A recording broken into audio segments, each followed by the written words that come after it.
Hello, I'm Ken Hay, and today I'm going to be talking about this painting by Irene Portnoy.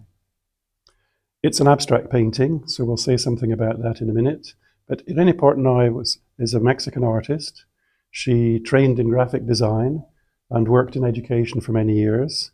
And it's only recently that she's been able to be free totally to concentrate on her painting. In this painting, there are basically two things going on, two elements, two aspects. First of all, you can see the way that it has been painted. To begin with, the undercoating is a series of strokes that go across the surface in colors like red, yellow, blue. They're generalized colors. They're colors which are spread across the surface to make a background.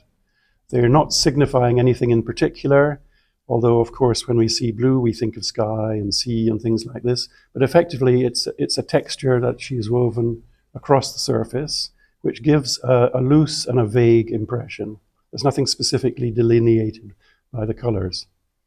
On top of this, then, she has placed specific little traces, vertical and horizontal lines, made with paint on the edge of a surface like a ruler or a set square. And she's used these flat, straight lines to create a kind of architecture, a kind of structure which floats in front of the background.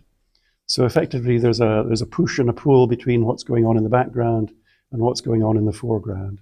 And she manages to create links and references across the surface. So it's a painting which has a depth, but more so really it has a surface. It has a series of surfaces which are interrelated by these little marks and little lines which cross over and create shapes which echo each other across the surface. Okay. So this painting, you can see the same kind of structure.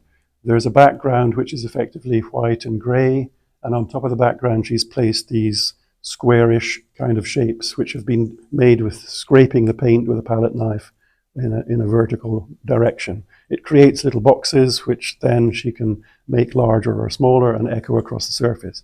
But in this picture she's also got this diagonal element, the linear element, which goes from the bottom left to the top right, and then it spirals round into this red circle. So there's a sense of movement, a sense of something different from the background, and all these paintings are playing back and forth between what's on the background and what's on the surface. People often wonder, what is abstract art? Effectively, all art is abstract. It has a balance of colors and shapes, and then usually it has a subject matter, a person, a figure, a landscape, etc. With abstract art, there are references, but the references aren't specific to a particular face or place. So inevitably, when we create a circle, our minds are thinking about a head. When we create a blue surface, we think about the sky or the sea. So it's impossible to get away from references.